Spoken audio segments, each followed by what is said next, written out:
Les recuerdo que estamos hablando de las teorías de la intervención. Les recuerdo que las teorías de la intervención son desarrolladas por altos funcionarios de un Estado.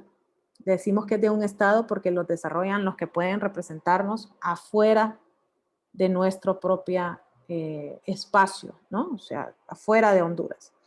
Define por qué nosotros actuamos como actuamos. Es el motivo por el cual actuamos. Y son acciones que nosotros vamos a tomar tanto afuera, o sea, a nivel estatal, como adentro, a nivel republicano. Estas acciones tienen que estar basadas en realidades, tienen que estar basadas en necesidades. No podemos basar o adoptar teorías de intervención que son ajenas a lo que Honduras vive. Y lo último es que estas acciones van a tener consecuencias. Hablamos en primer lugar de la doctrina Monroe, que fue desarrollada por el presidente de los Estados Unidos en 1828, que se llamaba James Monroe. Y básicamente eso lo que decía era que los estados del norte eran los pudientes, eran los que ostentaban el poder y por ende esos mismos estados eran los que iban a decidir quién interactuaba con los otros estados. En este caso ellos decían Europa para Europa, Estados Unidos de América para América. Esa era la doctrina, era así de sencilla la doctrina. Obviamente eso tuvo implicaciones como la independencia de Panamá. O sea, esa es como la más grande consecuencia que hemos tenido, la creación de un Estado completamente nuevo. Luego tenemos la doctrina Tovar. La doctrina Tovar se desarrolla en 1907. Esa doctrina fue desarrollada por el canciller de Ecuador, que se llamaba Carlos Tovar. Por eso es que nosotros la conocemos como doctrina Tovar. Esta doctrina nos decía que el sur necesita reaccionar en contra del norte. O sea que miren desde cuándo nosotros venimos teniendo esa lucha de poder de norte-sur. Desde hace bastante tiempo, esto no es nuevo. Y el canciller Tovar lo que nos expresaba era que nosotros como el sur tenemos la obligación de reaccionar, de darle un alto, de parar lo que está haciendo el norte. ¿Cómo lo vamos a hacer? Con una unión, o sea, uniéndonos nosotros podemos detener eso que el norte piensa que está bien hacerlo, de venir a decirnos a nosotros cómo vivir nuestra vida, básicamente. La teoría lo que dicta son dos cosas muy especiales. Primero, que los gobiernos de América Latina o Latinoamérica, muy conocido en el mundo internacional como LATAM, así lo dicen, LATAM, es muy conocido América Latina o Latinoamérica de esa manera, LATAM. Entonces dice, los gobiernos de Latinoamérica, LATAM, deben de reconocerse mutuamente. En otras palabras, no importa si yo tengo pleito con El Salvador, yo reconozco que El Salvador existe. No importa que yo tenga diferencias con Nicaragua, yo reconozco que Nicaragua existe. Entonces, ese es el primer paso. Tenemos que reconocernos. ¿Por qué? Porque si nos reconocemos ya paramos de ser repúblicas y empezamos a ser estados. Miren desde cuándo él venía con esa idea, 1907, todavía no había sucedido la Primera Guerra Mundial. Lo segundo que nos dice es que los gobiernos deben de negar los nuevos gobiernos, esos que están emergiendo de revoluciones, que muchas veces esas revoluciones estaban siendo sancionadas o apoyadas por países del norte. Entonces, esas revoluciones que se dieron en Chile, por ejemplo, estaban siendo apoyadas por Gran Bretaña porque ellos tenían intereses marcados en Argentina. Esas revoluciones que se dieron en Panamá, pues ahí habían intereses grandes de los Estados Unidos de América. Entonces ellos básicamente, o la doctrina Tovar básicamente lo que nos dice es, nosotros como América Latina tenemos que unirnos. O sea, señores, nosotros hablamos el mismo idioma, hablamos español. Nosotros los latinoamericanos hablamos español, somos descendientes de los españoles, la gran mayoría de nosotros. La gran mayoría de nosotros somos mestizos. Mi papá es mestizo, por ejemplo, mezcla de indio y español, y es lo mismo que sucede en la gran mayoría de América Latina. Y no hemos logrado unirnos. Y Tobar lo que nos estaba diciendo es, ¿a quién le interesa que América Latina no esté unida? Pregunta del millón, ¿verdad? ¿A quién le interesa que América Latina no esté unida? Y la misma pregunta que él se hacía en 1907, nos la podemos hacer ahora. ¿A quién le interesa que Centroamérica no esté unida? ¿A quién le interesa que América del Sur no esté unida? Y ya una pregunta aún más grande, ¿a quién le interesa que desde México hasta Argentina no estemos unidos? El hegemono. Sí, o sea, le interesa a los del norte. Le interesa a Estados Unidos, le interesa a Europa, le interesa a Japón, le interesa a China, le interesa a Rusia, porque ellos vienen aquí y ellos tratan de imponer su modo de vida, tratan de hacer sus ensayos acá, y eso no es algo que estamos viendo ahorita. O sea, eso lo hemos estado viendo desde hace muchos años, que ellos tratan de hacer sus ensayos en nuestros países, no los hacen en los países de ellos. Fíjense que una de las notas muy curiosas acerca de la Segunda Guerra Mundial es que los campos de batalla donde habían más soldados muertos no fue en Europa, fue en África. Los campos de batalla con mayor muerte tuvieron muertes de soldados de la India, de soldados de egipcio, o sea, de descendencia egipcia, de soldados que tenían ciertas raíces africanas. Ahí fue donde se dieron las mayores muertes. Ahí era donde ellos luchaban la Segunda Guerra Mundial. Entonces esto no es algo nuevo, esto es algo que venimos nosotros viviendo desde hace mucho tiempo. Y entonces Tobar nos decía, seamos más inteligentes que ellos, unámonos nosotros. Sí, yo sé que tenemos problemas, decía Tobar, pero si nosotros entre nosotros nos reconocemos y dejamos de reconocer lo que ellos quieren hacer acá, y no solo estoy hablando de derecha, estoy hablando de izquierda también. O sea, de los dos lados han querido venir acá y han querido venir a imponer. Entonces dejemos de aceptar que ellos vengan y nos impongan. Nosotros como América Latina deberíamos de ser un bloque y deberíamos nosotros de poder reunirnos, ver cuáles son nuestros intereses y empezar a luchar por ellos. ¿Qué es lo que nosotros vemos a nivel internacional? La Unión Europea. La Unión Europea tiene fuerza bastante grande, pero en la Unión Europea se hablan más de 20 idiomas. No tienen la misma descendencia, tienen españoles, tienen anglosajones, tienen vikingos, tienen, bueno, tienen turcos, pero turcos de verdad, turcos de Turquía, ¿sí? Turcos de Turquía tienen. Tienen una mezcla enorme de diferentes razas, de diferentes religiones, inclusive de gente que no tiene religión, que no profesa religión. Y ellos se pudieron unir. Entonces nosotros que hablamos el mismo idioma, ¿por qué no nos podemos unir ustedes? ¿Qué será? ¿Qué será que no nos podemos unir? Entonces, esto era lo que la doctrina Tobar nos decía, tenemos que unirnos como región.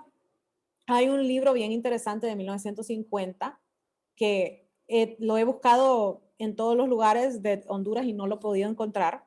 Y fíjense que lo encontré hace como 3 años en mis libros que yo tengo que heredé de mi abuelo.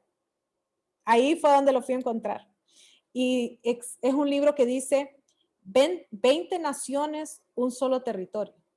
Y está basado justamente en esta doctrina de Tobar, que nosotros tenemos que unirnos, que nosotros tenemos que reconocernos y tenemos que trabajar juntos para poder salir de donde nosotros estamos, para parar de depender, para empezar ya a ser autosuficientes.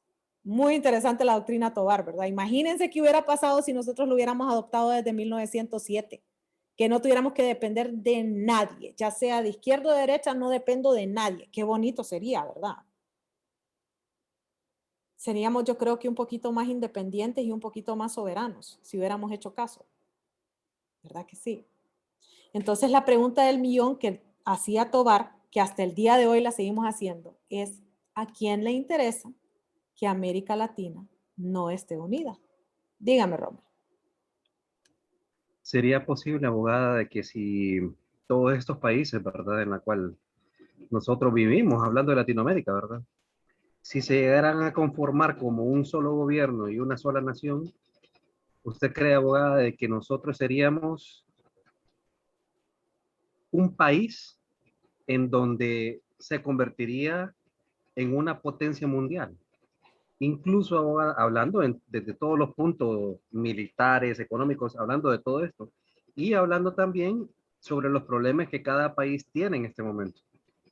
¿Usted considera, abogada, que en estas limitaciones, en las que, como usted dice, bien dice, abogada, el problema de nosotros es quizás la cultura o quizás esa esa diferencia entre creencias que vienen arraigadas desde hace mucho tiempo.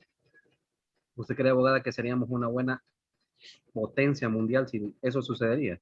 Miren, fíjense muchachos que yo sí creo que sí. Yo creo que nosotros podríamos llegar a ser una potencia. Yo sí creo, estratégicamente envidiable nuestra posición. Si vemos desde México hasta Argentina, nuestra posición a nivel geopolítico es envidiable. No solo de Honduras, que sí tiene una posición de las más envidiables en América Latina. Imagínense desde México hasta Argentina, una unión de esa manera. Dicho sea de paso, Tobar todavía no incluía a Brasil, porque decía Brasil es un poco distinto a nosotros. Deberíamos de reconocerlo como un aliado, pero no como parte de nosotros, no es parte de los latinos. Ellos son parte de los portugueses, decía él. Obviamente, estamos hablando de 1900, todavía teníamos, ¿verdad? Esa grave diferencia entre nosotros. Pero aún si no incluimos a Brasil, imagínense el punto estratégico que nosotros tendríamos. Ya se imaginan la economía. Óiganme, si Venezuela llegó a ser una de las potencias económicas mundiales. En 1999 era la cuarta potencia económica a nivel mundial. Obviamente ya vemos cómo están ahora, que no sé si vieron ese video que a mí me tiene en shock, de una mujer en Venezuela que miraba películas en donde los gringos comían cornflakes. Sí, los gringos comen cornflakes en las películas. Y entonces ella dice, oh, yo quiero comer cornflakes, pero el cornflakes no existe en Venezuela. Entonces ellos pensaban que era comida de perro.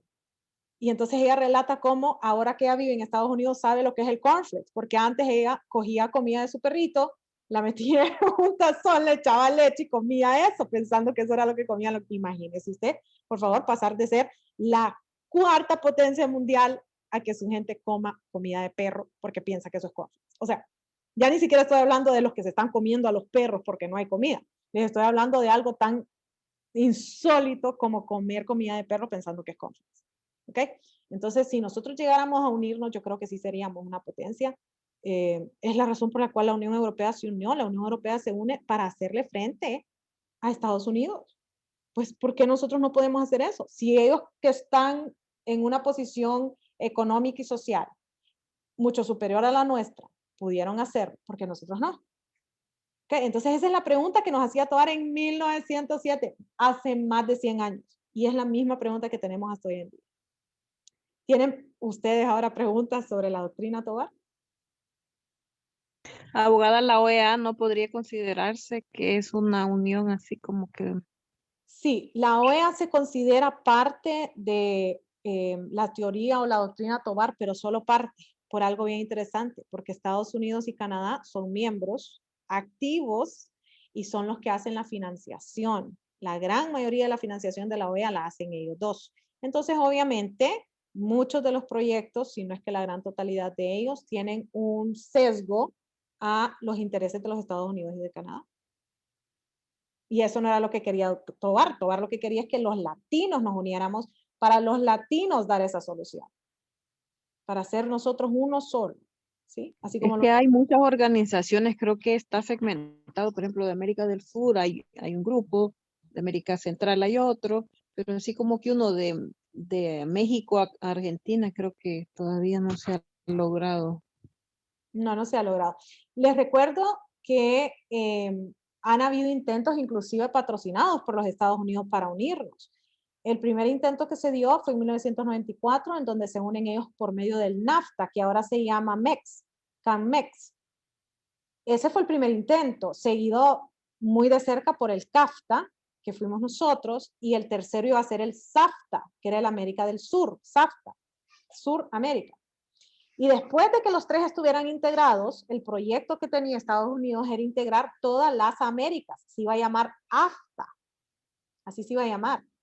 Pero eso solamente desde el punto de vista comercial, es decir, financiero comercial. Estamos hablando de movimiento de capital y estamos hablando de movimiento de mercancías.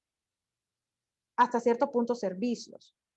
Muy interesantemente, yo no sé si ustedes saben esto, pero parte de esa negociación que se hizo la logró hacer muy bien México, en donde usted puede conseguir una visa única y exclusivamente presentando sus antecedentes penales y policiales. Eso es todo lo que tiene que presentar y usted puede conseguir una visa de trabajo en Estados Unidos. Dicho sea de paso, pago por hacer este tipo de visa es un pago, si no me equivoco, ahorita está en $37 porque le subieron. ¿Ok? En América Central no lo logramos hacer. Y si usted pregunta por qué, porque los sindicatos dijeron de que los trabajadores gringos iban a venir a robarse el trabajo de los hondureños. Esa fue una de las razones. Entonces, ahí es donde uno dice, usted se imagina que yo pague $50, va, $100, y yo pueda conseguir una visa para ir a trabajar en los Estados Unidos sin tener que irme mojado, sin tener que ir de legal, sin tener que... ¿Se imagina? Esas son las cosas que a uno le da cólera, ¿verdad? Que a veces ellos velan por sus intereses propios y el resto, la gran mayoría de nosotros, queda muy mal por esas decisiones, ¿verdad? Entonces, Tobar lo que nos decía es, unámonos los latinos, seamos uno solo, los latinos. Eso era lo que nos decía Tobar. Luego de la doctrina Tobar, hay otra doctrina que también es latina, la doctrina Estrada. La doctrina Estrada es increíblemente famosa y es tan buena que ha sido adoptada por ciertos presidentes de los Estados Unidos de América. Oh. Esta doctrina es de 1930. Fue desarrollada por el canciller de México que tenía de nombre Genaro Estrada. Así se llamaba. O sea, muy mexicano su nombre, sinceramente. Casi que le ponen Cuauhtémoc al hombre, ¿verdad? Pero se llamaba Genaro Estrada. ¿Qué nos decía Genaro Estrada? Genaro Estrada decía que nosotros tenemos que enfocarnos en qué es lo que necesita el país en donde estamos. En otras palabras, ¿qué necesita México? Y no solo qué necesita para sobrevivir, qué necesito para hacer un éxito, qué necesito yo para crecer. 1930, estamos hablando de un momento bastante difícil para México, acababan de perder la guerra con los Estados Unidos, la guerra México-Estados Unidos, donde se les quitó parte del territorio mexicano, Baja California, por ejemplo, parte de Arizona, parte de Texas. Entonces estaban en un momento bastante difícil y Genaro lo que les dice es, enfoquémonos en México. ¿Qué necesita México? ¿Cómo hacemos para que México sea grande nuevamente? ¿Qué tenemos que hacer? Lo segundo que nos dice Estrada es que nosotros lo que tenemos que hacer es que los gobiernos extranjeros no juzguen las actuaciones que nosotros hacemos. Viene justamente muy atado a ese principio que nos exalta de la no intervención. Lo segundo que nos dice es que los gobiernos que juzguen, o sea, juzgar a otros gobiernos, inclusive que México vaya y juzgue a Estados Unidos, es un irrespeto a la soberanía de ese Estado. Miren qué bonito, por eso es que les digo yo que Estados Unidos también ha adoptado esta posición en muchas ocasiones. O sea, usted no puede juzgar lo que yo estoy haciendo aquí. Aquí en Honduras usted no puede juzgarlo. No, eso es intervenir. Entonces, ellos no deben de juzgar y nosotros tampoco debemos de juzgar, porque una vez que nosotros juzgamos, estamos violando la soberanía. Mire qué interesante, ¿verdad? Esto lo que hace es que nos exalta el principio de la no intervención, también nos exalta el principio de la resolución pacífica, es decir, vamos a usar la paz. Y lo tercero que nos exalta Genaro en su exposición es la autodeterminación de los pueblos. Y ahí Estrada hace su interpretación muy bien explicada acerca de que nosotros tenemos el derecho a la defensa. Aunque todo el mundo diga, no, si usted va a perder, usted es chiquito. No, no, no. Yo tengo el derecho a defenderme. Y la defensa la tengo que hacer desde el punto de vista militar. ¿Ok? O sea, yo a los gringos vienen acá, no sé cómo vamos a reaccionar el día que quieran venir a invadir y quitarnos todo el petróleo que tenemos ahí en las islas de la bahía. Señores, ahí está lleno. Ahí está lleno de petróleo, ¿no? No sé si ustedes saben eso, la Mosquita, lugares donde usted pone el pie y les levanta el pie lleno de petróleo. No tiene ni que buscarlo. No sé cómo vamos a reaccionar si eso llega a suceder. Por Pero eso es lo de las sedes, entonces. es una de las posibilidades de por qué las queremos. Pero justamente él lo que nos decía es, nosotros tenemos el derecho a defendernos. Todos tenemos el derecho a defendernos, inclusive el Estado tiene derecho a defenderse. Entonces eso nos decía. Y él lo resumía en una expresión bien interesante. Primero México, segundo México, tercero México, cuarto el resto del mundo. Y eso usted lo mira en el mexicano. Un mexicano se va de México y sigue hablando así, güey. Ellos nunca tienen su cantadito, güey. ¿Dónde están los tacos? Sí, yo no conozco un mexicano que no sepa dónde hay tacos y que le anden cantando. Y es más, hasta uno sabe de qué región es, porque hay unos que dicen México y hay otros que dicen México y como que, ¿verdad? Entonces, sí, no es broma, el mexicano siempre es mexicano. Nosotros tenemos un ejemplo de una mexicana que da clases en la Facultad de Tegucigalpa, no es de Derecho, es, si no me equivoco, ella es la de Comercio Internacional, Sandra Lucio, y ella tiene, o sea, obviamente no le puedo decir cuántos años porque ya le digo cuántos años tiene la señora, pero tiene décadas de estar viviendo en Honduras y ella sigue hablando como mexicana porque ella es de México, ¿ok? Un hondureño, usted lo mete a Estados Unidos, ya no sabe hablar español. Es que acabo de venir de Mojado. Y yo, ¿y de dónde veniste hoy? ¿Cuánto tiempo estuviste? No, estuve 6 meses. No, no, mi amor, les digo yo, usted es hondureño, quíteme las S, hágame las palabras como son, les digo yo. ¿Qué le pasa? No sé, estuve en los Estados Unidos, ¿verdad? Ahora vienen con el vale, abogada. Ahora vienen Dígame, vale. sí, vale, vale. Dígame, Jairo. O el tío de España. Si quedan viendo los animales y preguntan qué es eso. ¿Qué es eso? ¿Qué será eso? Dígame, Imán. Eso es. Que cuando yo viajé a Estados Unidos la primera vez, la hermosa me dijo que yo tengo una buena pronunciación, pero no, todavía sigo hablando español, no hablo Spanish. Sí, vienen hablando Spanglish y mal hablado el español y mal hablado el inglés, así les digo yo. Ni siquiera es que bien. Vienen hablando pateado por los dos lados, así les digo yo. Entonces, dígame. Sí, abogada, yo para No puedo contarle una aprender pequeña... Spanish. Disculpe, dígame, Romeo. ¿Puedo, abogada? Dígame, sí. Sí, le decía de que solo para contar una pequeña experiencia, abogada. En uno de los viajes que hice, recuerdo cuando mi madrastra me dijo, mira, vamos a ir a una fiesta de hondureños. Perfecto, abogada. Llegamos a la casa, desde que llego a la casa miro esos carros que saltan y todo ese tipo de cosas, ¿verdad? Y aparte de esos Ford F-150, que inclusive mi papá tuvo uno y le decían portaaviones de lo grande que era, ¿verdad? Ese era carro grandísimo, gigante. Entonces, bueno, llego, entro a la casa y todo el mundo, hola, mucho gusto, güey, y hablando como ellos lo hacen, ¿verdad? Pero cuando llego a la casa, me empiezan a poner enchiladas hondureñas, tacos hondureños, y le pregunto a mi madrastra, dígame, le digo yo, y no es que nosotros veníamos a una fiesta de mexicana, perdón, no fue así, abogada, fue comida mexicana, me estaban poniendo. Y fue cuando yo le digo a mi madrastra, oígame, ¿cómo es posible si nosotros venimos a una casa de hondureños donde está la comida mexicana? Me recuerdo, abogada, porque me ofrecieron pozole. Y cuando me ofrecen pozole, le digo, mire, échele todo el hielo que tenga, le digo, y me da más. Pero me di cuenta que el pozole era la famosa sopa mexicana y todo lo que me dieron era mexicano.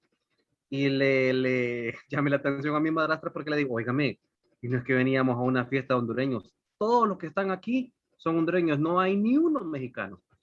Entonces, increíble, abogada, cómo nosotros cambiamos nuestra forma de ser para adoptar algo de lo que no somos en cuestión de actitud, ¿verdad? Es difícil. Es bien difícil. Nosotros no tenemos ese amor patriota por Honduras. No lo tenemos. Es raro el hondureño que lo tiene. Fíjense que yo cuando me fui a estudiar, cuando yo me iba a graduar, me dan la toga y entonces yo en mi toga me puse un pin de Honduras.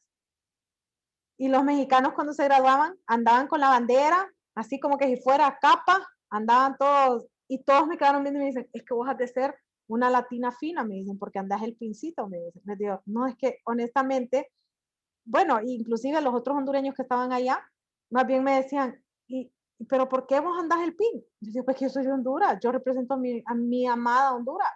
Dice, pero ¿para qué te tomaste la foto de la toga con el pin? Y les digo, y no soy de Honduras, pues, les digo, ¿qué les pasa?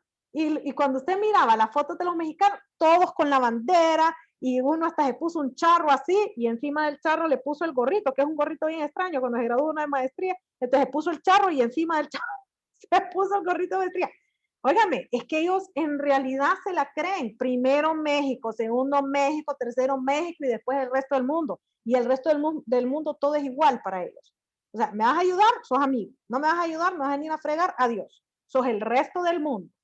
Entonces, esa doctrina inclusive la han adoptado los Estados Unidos. Primero Estados Unidos, segundo Estados Unidos, tercero Estados Unidos y después el resto del mundo. Y el que sea mi aliado es mi aliado y el que es mi enemigo, sos mi enemigo. Y si sos amigo de mi enemigo, ¿verdad? Entonces, esa mentalidad nos la trae la doctrina Estrada y uno la mira ejemplificada de una manera, o sea, instantánea desde que uno conoce a un mexicano. Nunca le cambia el cantado del hablado. Siempre anda buscando los tacos más cercanos. Cuidadito y le va a decir que le va a dar coca que no sea coca mexicana, porque la coca mexicana es mejor que cualquier otra coca. O sea, ese tipo de mentalidad es porque le han enseñado a amar a México. Y ese tipo de mentalidad obviamente hace que ciertas personas digan, pero es que ellos se hacen una sola isla. Pero es que, señores, nosotros tenemos que pensar primero en nosotros. Porque yo le apuesto, Rommel a mí me tiene mucho precio, pero al final del día, él primero va a pensar en Rommel y después va a pensar en la abogada Miranda. Él primero va a pensar en su prometida y después puede pensar en mí y en mi esposo. Porque es lo natural, es lo que tiene que suceder. Primero uno tiene que ponerse la máscara de oxígeno para poder ayudar al otro. Porque si yo le pongo primero la máscara a Rommel y después me quedo ahí desmayada, ¿quién me la va a poner a mí? Ok, entonces eso es lo que la doctrina Estrada les está diciendo. Primero usted, después usted, por último usted y después el resto del mundo. Después piensa en los demás, pero primero usted arréglese.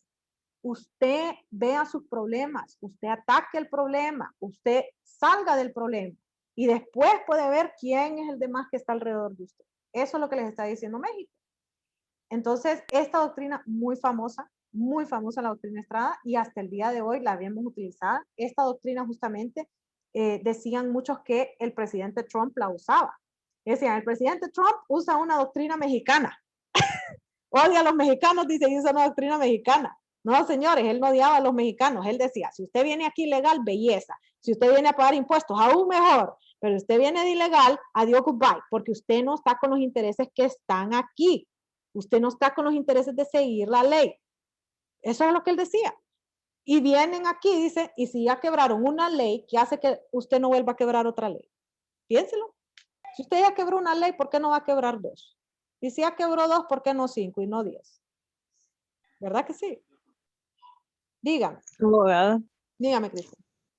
por ejemplo, fíjese que yo estaba viendo que en el caso de México, o sea, está abierto a las relaciones casi con todo, pues, o sea, ayer, antier, o sea, con lo de las vacunas, he estado viendo que le llegaron ayer las chinas, la otra vez las de Alemania, la otra vez las de Rusia. O sea, creo que ejercen realmente su soberanía bajo los intereses de México primero, ¿verdad? Porque no van a quedar bien con alguien y van a dejar a gente sin vacunar solo porque el otro no se le moleste, ¿verdad? Entonces, siento que de América ellos son uno de los que más ejercen soberanía, pues no dependen así como de que no me voy a juntar con fulano para no molestar y que están cerquita ahí del hegemono. Sí, yo estoy en frontera con los Estados Unidos, ustedes, frontera terrestre con los Estados Unidos. Ok, entonces esta doctrina es súper interesante, es una doctrina que ha sido utilizada por las grandes potencias, que ellos mismos la han adoptado después de que México la expuso y que nosotros vemos cuál es el... Dígame, Margarita. Creo que se le activó el micrófono. Y que obviamente el éxito está en aprender a amarse a uno mismo, aprender a amar el lugarcito que yo puedo llamar hogar, aprender que yo tengo que luchar para salir adelante, que yo tengo que mejorarme en mí para después mejorar a mi comunidad, para después mejorar a todo Honduras. Esa es la teoría de Estrada. Primero México, segundo México, tercero México, cuarto el resto del mundo. Quiero que sigas cantando como cantas, quiero que sigas comiendo los tacos que comes, tequila por todos lados. O sea, eso es lo que yo quiero. Yo quiero que vos sepas quién sos. Eso es lo que decía. Dígame, Iris. Tal vez no siga teniendo problemas con el micrófono, no sé si me escuchan. Sí. Sí. Estoy de acuerdo con la opinión y con la explicación que nos da en cuanto a la doctrina Estrada. Creo que incluso ayer que estaban debatiendo acerca de las políticas internas de nuestro país, muchas veces no tenemos conocimiento ni de lo que se está discutiendo, al interior de nuestro país y estamos y nos hacemos de un lado o del otro sin saber qué es lo que se está discutiendo, solo por la afinidad política, ¿verdad? Entonces, esto viene también a ocurrir tanto en las enseñanzas, en primaria, en secundaria, que, que está bien que se incluyan otras lenguas, pero ¿por qué no incluir el dialecto? Por ejemplo, nosotros tenemos dialectos muy bonitos que a mí me gustaría aprender lo que es el garífuna, por ejemplo, saber y que me dije, en Honduras hay lugares donde están estas genias, habla garífuna y yo lamentablemente no, ¿verdad?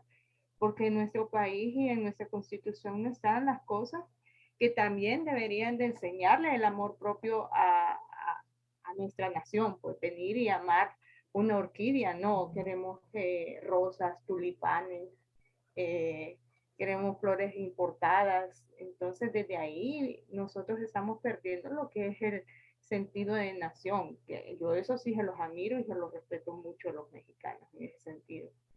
Pero mientras no cambiemos de mentalidad, y creo que alrededor de toda la clase yo se lo he dicho, mientras no cambiemos de mentalidad y no aprendamos el amor propio a nuestras cosas, a nuestra cultura, no va a cambiar eso. Es cierto lo que les dice Iris, mientras nosotros no lo hagamos, nadie lo va a hacer por nosotros. Ni a los salvadoreños le va a importar que nosotros amemos a Honduras, que son nuestros vecinos, mucho menos le va a importar a España, que vinieron a colonizarnos y nos mataron un montón. No le va a importar a Suiza y a Suecia, ni a Alemania, ni a Japón. A ellos no les va a importar, señores. Si a nosotros no nos importa, a nadie le va a importar. Es así. Yo no puedo estar esperando que al otro le importe el pino y que al otro le importe el venado de cola blanca y la guacamaya. No, yo soy la que tengo que aprender a amar a mi propia Honduras. Ahora no sé si usted recuerda cuando estaba el desaparecido ya presidente Hugo Chávez, algo que yo se lo voy a rescatar a él, ¿verdad? Hay muchas cosas que no me gustaron, pero hay cosas que sí, ¿verdad? Él tenía algo que incluyó en la educación primaria lo que era la lectura a la Constitución de la República, que es algo que nosotros no tenemos. A nosotros no se nos educa para que sepamos nuestras leyes, nuestros derechos, nuestras obligaciones como ciudadanos. Entonces, esa es parte de tener amor propio a nuestro país, aprender lo que es la Constitución de la República. Nosotros, porque estamos en derecho, empezamos a tener conocimiento de lo que es la Constitución de la República. Por eso usted tiene conocimiento de la educación pública, realmente que no se lo enseñan. Tal vez en algunos artículos por algunas clases, como en mi caso, ¿verdad? Que estudié comercio, entonces por algunas clases que se llama legislación, ahí nos metieron algunos artículos de la Constitución, del Código de Comercio, pero muy vagamente. No nos enseñan nuestros derechos, mucho menos el amor a nuestro país. Sí, es cierto. Dígame, Rommel. Sí, abogada, lo que dice la compañera Iris tiene toda la razón. Bueno, yo como hace 10 años estuve en primaria, ¿verdad? Hace 10 años. Entonces, recuerdo de que me daban cívica, la clase de cívica, y hasta donde yo tengo entendido ya no existe esa clase en la escuela. Entonces, ¿cómo es posible de que nosotros queramos a nuestra patria si no tenemos lo esencial de nuestro país? Pues no pasamos de la misma cosa, como decía usted, que del indio, que del árbol, y a quién le importa eso, a nadie, ¿verdad? En el mundo. La otra cosa, abogada, es que el mexicano dice México para los mexicanos, y si no le gusta, fuera, ¿verdad? Yo tengo un muy buen amigo mexicano, él se llama Miguel Méndez, y él, una vez lo escuché hablar, y él habla náhuatl. Abogada, eso es una belleza escuchar eso. Nunca había Wow. escuchado algo así, y él me estaba enseñando palabras. Y cuando él hablaba con la mamá, ellos solo pueden hablar, él puede hablar inglés, náhuatl y su lengua natal, que es el español, ¿verdad? Y, óigame, es una belleza escuchar eso. Y como decía la compañera Iris, porque nosotros no nos dan la oportunidad de aprender unas cuantas palabras en garífuna, que cuando yo venía iniciando la universidad, abogada, estuve creo que fue en filosofía, no recuerdo, historia, no recuerdo qué clase fue, que nos obligaron a ir a la sede de Garífuna en el centro de Tegucigalpa. cuando llegamos ahí, como ellos le dicen cacique al máximo exponente, ¿verdad? O al que ordena, al jefe de los caciques, de los garífunas, no, quería que nos enseñaran a bailar punta, porque teníamos, eso tiene un significado dentro de la Sí. cultura, ¿verdad? Sí, Y sí. es muy bonito. Y el cacique nos dijo, ustedes no son dignos ni siquiera de saber quiénes somos nosotros. Entonces, ¿cómo es posible, abogada, de que nosotros, siendo hermano hondureño de ellos, ¿verdad? Seamos discriminados, pues, desde ese punto de vista, ¿verdad? No hicimos nada y perdimos la clase, abogada. No nos dieron el chance, no nos dieron la apertura para hacerlo, pues. Increíble. Sí. Bueno, muchachos, ¿tienen preguntas? ¿No? Bueno, entonces nos vemos mañana que vamos a hablar acerca de otras doctrinas. Que tengan una muy buena noche. Mañana. Mañana, Gracias, abogada. abogada. No, perdón, el lunes. No, yo estoy con los días. Te iba a decir, abogada, yo no El puedo lunes, porque voy el de lunes. viaje a San Pedro. Buenas noches. Me abogada. Buenas asusta, noches, abogada, feliz que ya fin con de el examen semana. está hecha. Buenas noches. Feliz fin de semana, muchachos. Buenas noches. Igual, buenas noches.